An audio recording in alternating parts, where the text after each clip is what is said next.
This is going to be the toughest fight of his career. Sharp, relax. The most embarrassing fight of his career. Chair across your face. Yeah, I think he's about to cry. Definitely up for fighting. There's a lot of names in the division, for sure. But at the same time, look at what this creates as well.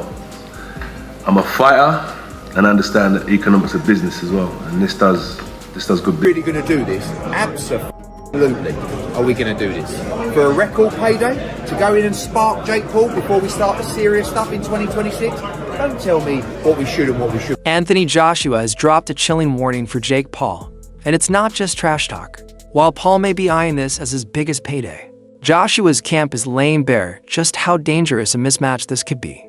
Eddie Hearn, Joshua's promoter, bluntly told Paul to understand the dangers, suggesting a punch from AJ could have devastating consequences. Meanwhile, former pro Moses Atama didn't mince words either, warning Paul that stepping into the ring with Joshua could carry serious injury risks. Jake Paul stepping into the ring with Anthony Joshua isn't just a huge gamble. Many experts believe it's a major risk. Anthony Joshua should not get in the way of Fury and Joshua. Really, in my view, it's an absolute joke. It shouldn't be sanctioned. I really don't believe it should be sanctioned. I have a sneaking suspicion that it would be a very big fight. But the biggest thing is us rubbernecking to actually see if they do get to the point where they step in the ring together. Because Jake Paul's an area level fighter, a British area level fighter, and Anthony Joshua is still a killer and a live heavyweight. That should not be sanctioned anywhere in the world, in my view. It's dangerous, mate. Very dangerous. It brings the sport into disrepute. The people that are talking about organising that, they should have a real hard look at themselves. But even Eddie Hearn's kind of teasing he doesn't like it, but you can see the glimpse of dollars. There's no price. There is no price. There shouldn't be. There's absolutely no price on the planet in order to make. Health boxing insiders such as Ariel held when he warned that Joshua's raw power and experience could expose to serious damage, citing brutal knockouts as a genuine concern. Rising heavyweight Moses even urged Paul to weigh his health over the money, warning that a misjudged punch could have long-term consequences. Meanwhile, has been beaten 3 times. The 4 fighters that he beat didn't come to win. So he's not in his prime, is he? He's literally at the end of his career, pretty much finished. And this is why taking this fight with you is telling you all you need to know. It's a cash out. He might as well just cream as much money as he can at the end of his career, fighting an absolute joke shop in clown world. When I beat Anthony Joshua, he says, every doubt disappears. Come on. I mean, if this is a straight up AJ versus Jake Paul, then we all know what should happen. This is a 1-round job because AJ, even though he's past his best, even though he's seen better days, he throws a nice 1-2 down the middle.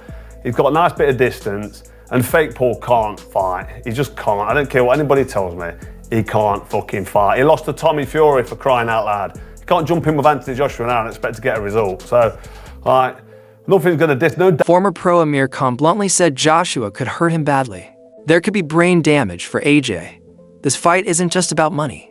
He's under serious pressure to win to shore up his legacy. Experts like Johnny Nelson believe Joshua is in a no-win situation. If he struggles or drags this fight out with Jake Paul, it could look like he's more of a businessman cashing in than a true. Spark him out in like 2 rounds. Really? Yeah. Why do you look surprised when I don't? I'm not disagreeing with you. I'm just saying. Come on, bro. You're fighting like one of the best heavyweight fighters in the world against a YouTuber. Like, come on. Like, respect the sport of boxing. And if AJ has to go in there and show these influencers that, listen, you can't fuck about with boxing. You know what I mean? Someone's gonna get hurt badly, and this could be one of the first fights where a fighter gets hurt badly because if you look at the size difference and the power difference, I mean, bro, there could be brain damages going on there. AJ could hurt him badly, you know. Well, when you look at Francis Ngannou, who's one of the most fearsome combat styles there is. I know it's MMA, but we saw what AJ did to Ngannou. So, and that's why you don't look. You can't be surprised if AJ's going to do the same to what's it called again? What? Nelson has offered a sharp take on Jake Paul's boxing standing. He calls Paul a genius for how he's built his brand, but doesn't buy into the idea that he's a world-class fighter. According to Nelson, Paul is a good domestic fighter, but his paychecks are at a world champion level, even though he hasn't paid the traditional boxing dues. Nelson points out that Paul didn't grow up in the gym or climb the ranks like. I do believe it because AJ is involved, and I think AJ would struggle to. He's going to take enough flack over this, but again, it's money talk. So I think AJ will struggle because it is an all-win situation. If he goes in there and Jake Paul lasts the distance, what does he tell you about AJ?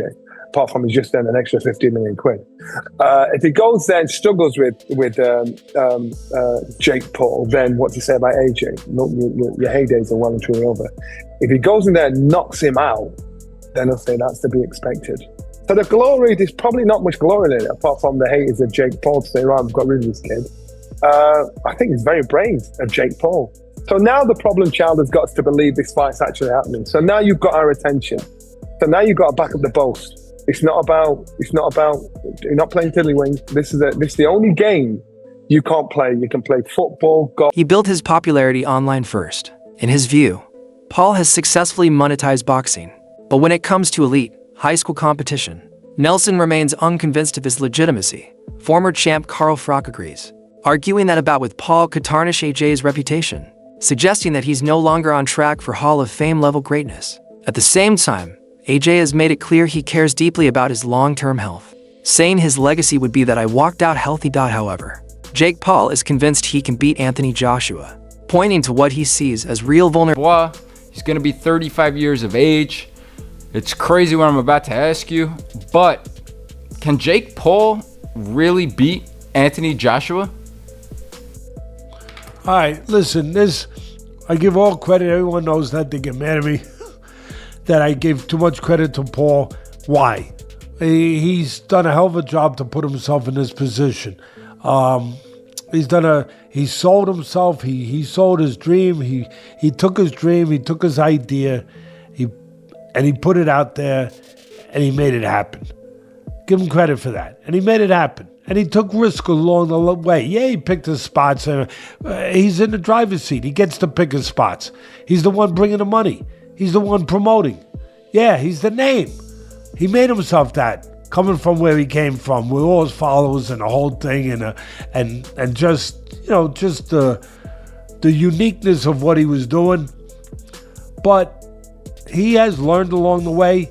He's not a top guy yet. No, I don't know that he ever will be. He didn't have that amateur background and the things that you usually need to be a top guy. But he has improved. He is a work in progress. He is a guy that you got to give him credit that he's respected the sport. He went out. On his podcast, Paul bluntly criticized Joshua, saying he doesn't have a chin, has no skill, and is stiff. He believes Joshua's recent knockout loss to Daniel Dubois exposed his declining durability, making now the perfect moment to strike. According to Paul, his own unorthodox style, confidence. And is lit, like I've said, he's cashing out. And fair play to him, he's cashing out. But to what detriment to his legacy? A lot, really. Because if this is going to be his last fight, fighting this clown show, I mean, it's not ideal, is it? It's no ideal way to go out, but people would argue, well, he's just taking the money and running. So you can't really argue with that. So that's it for another episode of Froch on Fire. I had to get my opinion out there because I know you've all been waiting for it. It's a shame, really. I'd like to see Anthony Joshua, actually, even though I don't believe he can do it. But when Eddie Hearn tells us that AJ is going to become a 3-time world champ, it'd be nice to see the rebuilding process and get back behind him. 1 or 2 easy fights and then go for a world title. And this could be one of the 2 easy fights. But I just think if you're going to jump in with fake Paul at this level, which is like I say, arguably a massive mismatch, it's no way to step towards or climb a ladder to get towards that world title. So this, for me, tells me that Anthony Joshua knows he's finished at any sort of elite level or world level. He won't be trying to go down the world title level anymore. This is just a cash out. So good luck to him. Fair play to him, but hopefully when he's finished this fight, he'll be honest with us and say, listen, I've milked it, I've creamed it, I've had an unbelievable touch at the end of my career. I mean, he's already had an outrageous touch, hasn't he, with the involvement of Saudi Arabia, and now he's just creaming it at the end. He's got fake Paul, which is massive. Great for AJ, fair play to him. Anybody would do the same at the end of the career he's had. You know, he's not an elite heavyweight. And momentum give him a real shot in what many would call a massive risk fight.